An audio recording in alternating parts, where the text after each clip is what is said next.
Hello welcome to my channel అండి. చూడండి, నేను ఈరోజు దొండకాయ మసాలా కర్రీ ఏ విధంగా చేయాలో అనేది కుక్కర్లో ఓ 10-15 మినిట్స్లో చేసేయవచ్చు.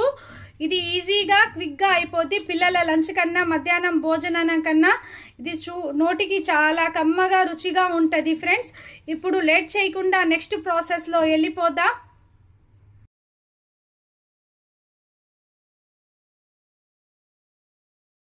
దొండకాయ మసాలా కర్రీ కోసం ఫ్రెండ్స్ నేను 1/2 kg దొండకాయలు తీసుకున్నాను. ఇది క్లీన్గా కడిగేసి ఈ విధంగా పైన కింద తొడమెలు తీసేసి గుత్తి వంకాయలాగా 4 పక్షాలలాగా ఈ విధంగా కట్ చేసుకోవాలా. ఈ విధంగా కట్ చేసుకుంటే మనకు ఏమనేది మసాలా ఉప్పు కారం మొత్తం బాగా దిగి బాగా టేస్ట్గా ఉంటుంది. నేను చింతపండు కూడా నానబెట్టేశాను. ఓ చిన్న నిమ్మకాయ సైజ్ అంత చింతపండు ఈ విధంగా క్లీన్గా కడిగేసి నానబెట్టేశాను. ఇప్పుడు మసాలా ప్రిపరేషన్లో వెళ్ళిపోదాం. ఇంకా మేము స్టవ్ వెలిగించి కడాయి పెట్టి కడాయి బాగా హీట్ అయిన తర్వాత ఫ్రెండ్స్ నేను గుప్పెడు పల్లీలు, 2 స్పూన్ నువ్వులు ఫ్రెండ్స్. నువ్వులు అనేది మీ ఆప్షనల్. 1 స్పూన్ ధనియాలు, 1/2 స్పూన్ జీలకర్ర, ఓ చిన్న కొబ్బరి ముక్క ఈ విధంగా కట్ చేసి వేసుకోండి. ఇందులోనే 2 యాలకులు, ఓ 2 లవంగాలు, ఓ చిన్న పట్ట ముక్క. స్పైసెస్ లైట్గా తీసుకోండి ఫ్రెండ్స్, మరీ ఎక్కువ తీసుకోబాకండి. ఇవి దోరగా ఫ్రై చేసుకోవాలా. మీడియం ఫ్లేమ్ మీదే ఫ్రై చేసుకోండి. లోపల దాకా బాగా దోరగా ఫ్రై అవుతాయి. ఈ పల్లీలు ఈ కొబ్బరి వేసుకోవడం వలన మాకు మసాలా గ్రేవీ అనేది చాలా టేస్ట్గా ఉంటుంది. ఇది కుక్కర్లో ఈజీగా 10 మినిట్స్లో చేసేయవచ్చు ఫ్రెండ్స్. పిల్లల లంచ్కైనా మధ్యాహ్నం ఈవినింగ్ డిన్నర్కైనా ఇది చాలా టేస్ట్గా ఉంటుంది. ఇది దోరగా ఫ్రై చేసుకోవాలా.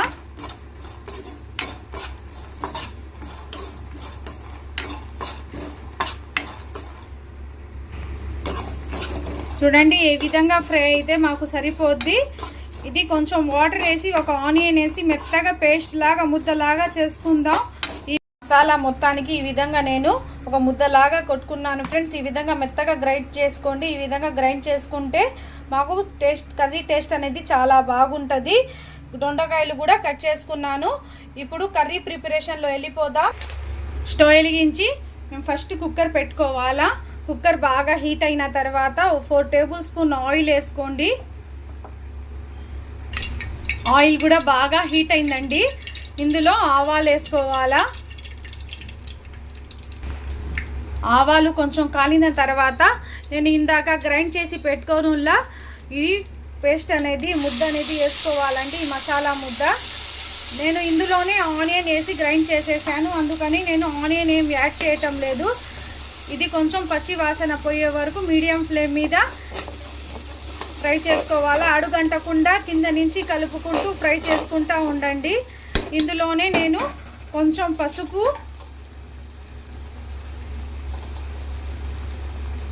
మీ టేస్ట్ని తగినట్టు కారం వేసుకోండి. నేనైతే 1.5 స్పూన్ కారం వేస్తున్నాను. దీనిలో ధనియాల పొడి ఏం ఎక్స్ట్రా యాడ్ చేయడం అవసరం లేదండి, ఎందుకంటే నేను ఆల్రెడీ ధనియాలు మిక్సీ పట్టాను కాబట్టి. ఫ్రై చేసి చూడండి, ఈ విధంగా పచ్చి వాసన పోయి ఆయిల్ పైకి తేలేదాకా మేము బాగా మీడియం ఫ్లేమ్ మీద ఫ్రై చేసుకోవాలా.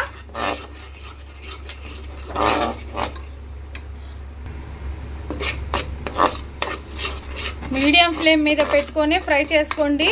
ఇది అడుగంటకుండా బాగా ఫ్రై అవుతుంది ఈ మసాలా ముద్ద అనేది.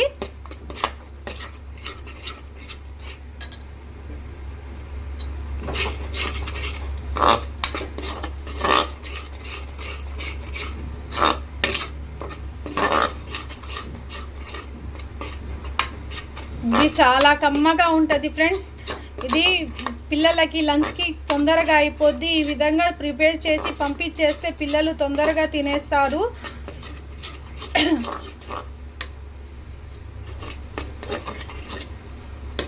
మన మధ్యాహ్న భోజనానికైనా చాలా బాగుంటుంది ఈ కర్రీ. చల్లారాక కూడా టేస్ట్ అనేది మారదు.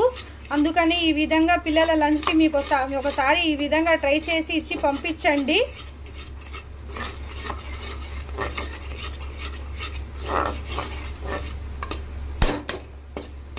ప్లీజ్ సబ్స్క్రైబ్ చేసుకోండి ఫ్రెండ్స్. ఇలాంటి మరిన్ని టేస్టీ రెసిపీస్ కోసం నా ఛానల్ని సబ్స్క్రైబ్ చేయడం మాత్రం మర్చిపోవాకండి.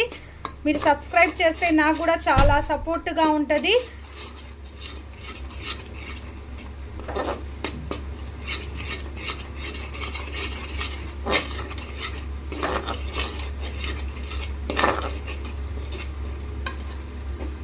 ఈ స్టేజ్లోనే 2 చిన్న మీడియం సైజ్ టమాటాలు కట్ చేసి యాడ్ చేసుకుంటున్నాను.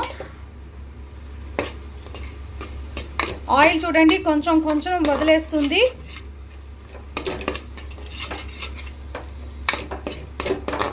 ఈ టమాటాలు కూడా ఈ మసాలాల్లోనే మగ్గిపోవాలా.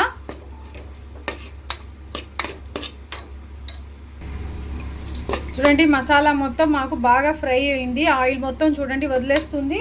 ఇప్పుడు నేను కట్ చేసి పెట్టుకొని ఉన్న దొండకాయలు మొత్తం యాడ్ చేసుకోవాలా.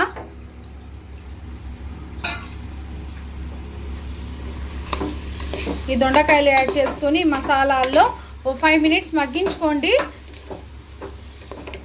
ఈ దొండకాయలు మగ్గేటప్పుడే ఫ్రెండ్స్ నేను ఇప్పుడు సాల్ట్ యాడ్ చేస్తున్నాను.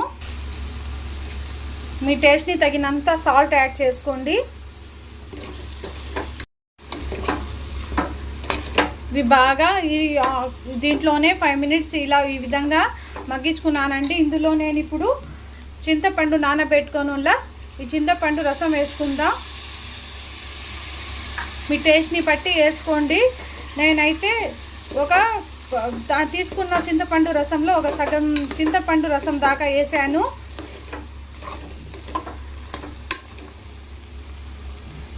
ఇప్పుడు వాటర్ వేసేసి మీ థిక్నెస్ని బట్టి మీకు గ్రేవీ ఏ విధంగా కావాలో ఆ థిక్నెస్ని బట్టి మీరు వాటర్ వేసేసి 2 విజిల్స్కి పెట్టేద్దాం. 2 విజిల్స్ పెట్టేసి కుక్కర్ విజిల్స్కే పెట్టండి ఫ్రెండ్స్. 2 విజిల్స్ తర్వాత నేను ఓపెన్ చేసి చూపిస్తాను. 2 విజిల్స్ వచ్చేసాయి ఫ్రెండ్స్. నేను స్టవ్ కట్టేస్తున్నాను. ప్రెషర్ మొత్తం పోయిన తర్వాత కుక్కర్ మూత ఓపెన్ చేసి చూపిస్తాను. చూడండి ఫ్రెండ్స్ ప్రెషర్ మొత్తం వెళ్ళిపోయింది. ఇప్పుడు కుక్కర్ మూత ఓపెన్ చేసి చూశాను ఫ్రెండ్స్. మన కర్రీ అయితే రెడీ అయిపోయింది. దొండకాయ మసాలా గ్రేవీ. ఇది సూపర్ టేస్ట్గా ఉంటుంది. 10 మినిట్స్లో చేసేయవచ్చు. Please like share subscribe friends. Subscribe my channel Akhila kitchen. ఇలాంటి టేస్టీ రెసిపీస్ కోసం నా ఛానల్ని సబ్స్క్రైబ్ చేసుకోండి, లైక్ షేర్ చేయండి. Thank you for watching.